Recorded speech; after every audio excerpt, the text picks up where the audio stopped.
Oil pulling அது எப்படி பண்ணுறது? காலையில் எழுந்ததும் எதுவும் சாப்பிடாமல் இதயம் வளர்த்தை வாயில ஊத்தி நல்லா கொப்பளிக்கணும், அப்புறம் அதை துப்பிடணும். இதுதான் ஆயில் புல்லிங்.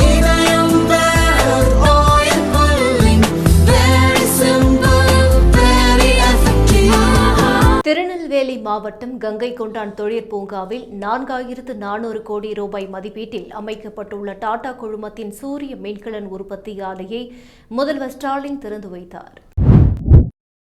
USAID தொண்டு நிறுவனத்தின் மூலம் யார் யாருக்கு என்ன தொகை வழங்கப்பட்டுள்ளது என்று ஆய்வு செய்த தொழிலதிபர் இலான் மஸ்க், மக்களின் வரிப்பணம் முட்டாள்தனமான வகையில் செலவிடப்பட்டுள்ளது என்று தெரிவித்துள்ளார்.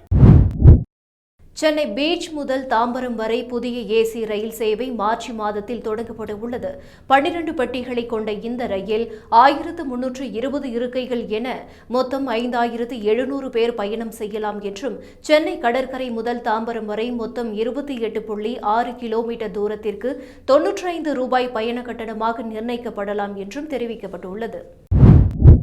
கடந்த 2014 முதல் மொபைல் போன் கட்டணம் 94% குறைந்துள்ளதாக மத்திய தகவல் தொடர்புத்துறை அமைச்சர் ஜோதிராதித்ய சிந்தியா தெரிவித்தார்.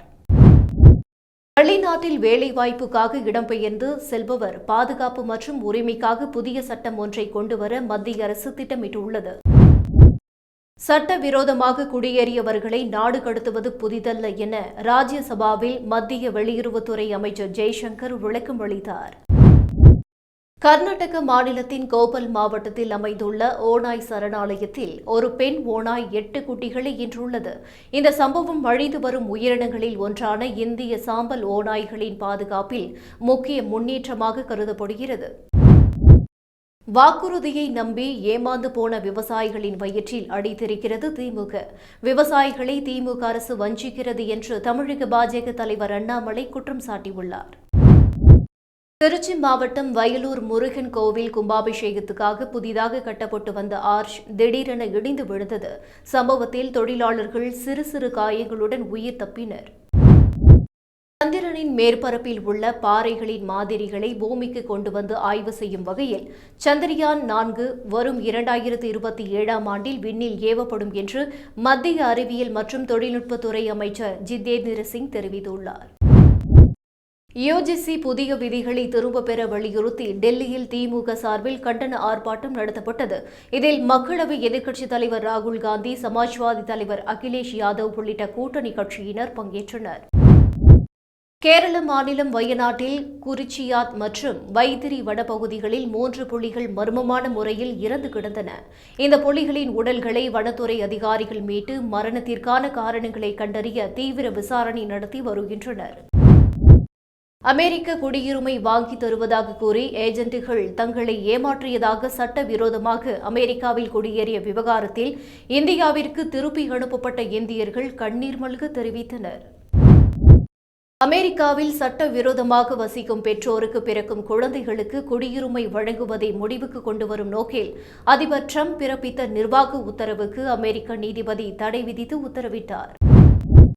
வங்கதேச முன்னாள் அதிபரும் ஷேக் ஹசீனாவின் தந்தையுமான முஜிபுர் ரஹ்மானின் வீட்டுக்கு போராட்டக்காரர்கள் தீ வைத்த சம்பவம் பெரும் பரபரப்பை ஏற்படுத்தியுள்ளது. மத நல்லிணக்கத்தை பேணுவதற்கு திருப்பரங்குன்றம் சுப்பிரமணிய சுவாமி கோவிலிலும் சிக்கந்தர் தர்காவிலும் வழிபாடு செய்வோம் என்று தமிழ்நாடு காங்கிரஸ் கமிட்டி தலைவர் செல்வ பெருந்தகை கூறிய நிலையில் அது ரத்து செய்யப்பட்டது. இந்துக்கள் ஓட்டு போய்விடும் என சீனியர் தலைவர் கூறியதால் அந்த போராட்டம் ரத்து செய்யப்பட்டதாக தகவல். இந்தியாவில் உள்ள ஊடகத்துறையில் பட்டியலின மற்றும் பழங்குடி இனத்தை சார்ந்தவர்கள் யாரும் இல்லாததால் தான் அவர்கள் சந்திக்கக்கூடிய பிரச்சினைகள் வெளிச்சத்திற்கு வருவதில்லை என்று காங்கிரஸ் தலைவர் ராகுல் காந்தி விமர்சித்துள்ளார். பாகிஸ்தான் ஆக்கிரமிப்பு ஜம்மு காஷ்மீர் பகுதியில் செயல்பட்டு வரும் பயங்கரவாத அமைப்புகளுடன் ஹமாஸ் அமைப்பு கைகோர்த்திருப்பதாக செய்தி வெளியாகியுள்ளது.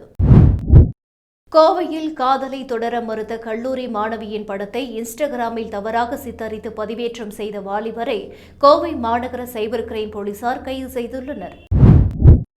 தூத்துக்குடி மாவட்டத்தில் கல்லூரணி பகுதியில் கடல் வழியாக கடத்தவிருந்த 1 கோடி ரூபாய் மதிப்பிலான வெளிநாட்டு சிகரெட், பீடி இலைகள் மற்றும் கடத்தலுக்கு பயன்படுத்தப்பட்ட வாகனத்தை போலீசார் பறிமுதல் செய்து கடத்தலில் ஈடுபட்ட 2 பேரை கைது செய்தனர். சாதிவாரி மக்கள் தொகை கணக்கெடுப்புக்கான ஆய்வை கூட நடத்தாமல் தமிழக மக்களை தொடர்ந்து தமிழக ஆட்சியாளர்கள் ஏமாற்றிக் கொண்டு வருகின்றனர் என தமிழக வெற்றிக் கழக தலைவர் விஜய் குற்றம் சாட்டியுள்ளார்.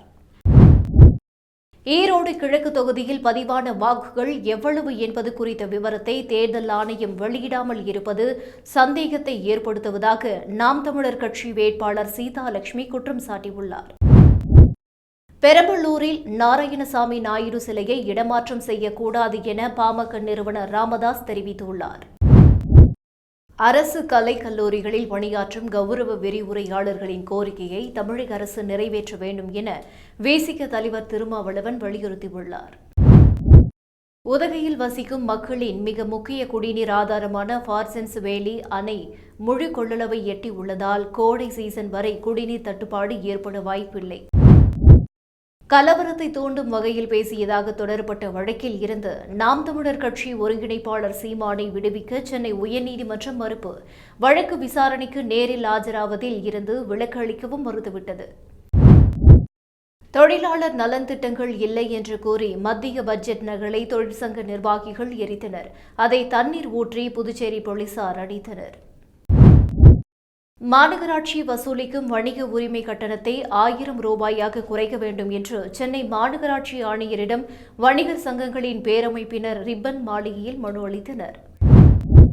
தமிழக அரசு அனுப்பிய 12 மசோதாக்களை நிறுத்தி வைத்தது குறித்து கவர்னர் விளக்கமளிக்க வேண்டும் என்று உச்சநீதிமன்றம் அதிரடி உத்தரவு. திருப்பரங்குன்றம் அமைதி பேச்சுவார்த்தையில் கையெழுத்திட மறுப்பு தெரிவித்ததாக அதிமுக பற்றி கூறிய பொய்யான தகவலை திரும்ப பெறாவிட்டால் மதுரை ஆட்சியர் சங்கீதா மீது நீதிமன்றத்தில் வழக்கு தொடருவோம் என அதிமுக முன்னாள் அமைச்சர் எம்எல்ஏக்கள் தெரிவித்துள்ளனர். அமெரிக்க அதிபர் டிரம்ப் உருவ பொம்மையை எரித்து டெல்லியில் காங்கிரஸ் கட்சியினர் போராட்டம் நடத்தினர். நாடு கடத்தப்பட்ட இந்தியர்களுக்கு அமெரிக்க அதிகாரிகள் கைவிலங்கு போட்டதற்கு கண்டனம். திருப்பூர் அருகே செங்கம்பள்ளியில் கோவை சேலம் பைபாஸில் தனியார் பஸ் கவிழ்ந்து விபத்துக்குள்ளானது. இந்த பஸ்ஸில் பயணம் செய்த 2 பேர் உயிரிழந்தனர். இந்திய கிரிக்கெட் அணியின் முன்னாள் வீரர் சச்சின் டெண்டுல்கர் டெல்லியில் உள்ள ராஷ்டிரபதி பவனில் ஜனாதிபதி திரௌபதி முர்முவை மரியாதை நிமித்தமாக குடும்பத்துடன் சந்தித்தார். சச்சின், அவரது மனைவி அஞ்சலி, மகள் சாரா ஆகியோர் ஜனாதிபதியுடன் புகைப்படம் எடுத்துக் கொண்டார். அமெரிக்காவில் இருந்து இந்தியர்கள் கைவிலங்கிட்டு அழைத்து வரும் அளவுக்கு அவர்கள் தீவிரவாதிகளா, கொலைபாதர்களா என தமிழக அமைச்சர் டிஆர்பி ராஜா காட்டம். நாய்கள் கடித்து 30 ஆடுகள் பலியானதால் விவசாயிகள் நிவாரணம் கேட்டு இறந்த ஆடுகளின் உடல்களுடன் மூலனூர் காவல் நிலையம் முன்பு சாலை மறியலில் ஈடுபட்டனர். திருப்பூர் ஊத்துக்குளி அருகே சாலை விபத்தில் உயிரிழந்த 2 மாணவர்கள் குடும்பத்துக்கு தலா 3 லட்சம் ரூபாய் நிவாரணம் வழங்க முதலமைச்சர் மு.க.ஸ்டாலின் உத்தரவிட்டுள்ளார். பணி நிரந்தரம், ஊதிய உயர்வு உள்ளிட்ட கோரிக்கைகளை நிறைவேற்ற அரசு கோரும் கால அவகாசத்தை ஏற்க முடியாது என்றும் திட்டமிட்டபடி போராட்டம் தொடரும் எனவும் டாஸ்மாக் தொழிற்சங்கம் அறிவித்துள்ளது. யுஜிசி வரைவு விதிகள் குறித்து கருத்து கூறுவதற்கான அவகாசம் பிப்ரவரி 28ஆம் தேதி வரை நீட்டிக்கப்பட்டுள்ளது.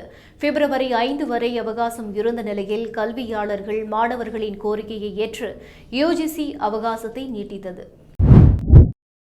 மத்திய பிரதேச மாநிலம் ஷிவ்புரியில் விமானப்படை விமானம் வானில் இருந்து கீழே விழுந்து தீப்பிடித்து எரிந்தது. வழக்கமான பயிற்சியில் ஈடுபட்டிருந்த போது மிரேஜ் 2000 ரக போர் விமானம் திடீரென கீழே விழுந்து நொறுங்கியது. ஸ்ரீ வெங்கடேஸ்வர வேளாண் பல்கலைக்கு இமெயில் மூலம் மிரட்டல் விடுத்த நபர் குறித்து போலீஸ் விசாரணை நடத்தி வருகின்றனர்.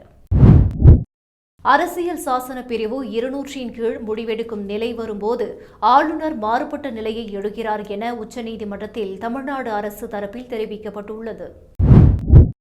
இந்தியர்களை அமெரிக்கா நாடு கடத்துவது புதிதல்ல என நாடாளுமன்றத்தில் வெளியுறவுத்துறை அமைச்சர் ஜெய்சங்கர் விளக்கமளித்துள்ளார்.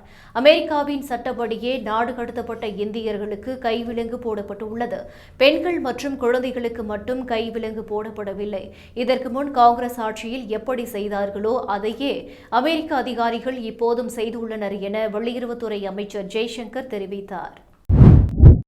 இந்திய நாட்டின் வரலாற்றை அழிப்பதே RSSஇன் இலக்கு என்று ராகுல் காந்தி விமர்சனம். அனைத்து மாநிலங்களின் மொழிகளும் இணைந்துதான் இந்தியா என்ற நாடு உருவாகிறது. தமிழர்கள் 3000 முதல் 4000 ஆண்டு வரலாற்றை கொண்டுள்ளனர் என்றும் ராகுல் பேச்சு.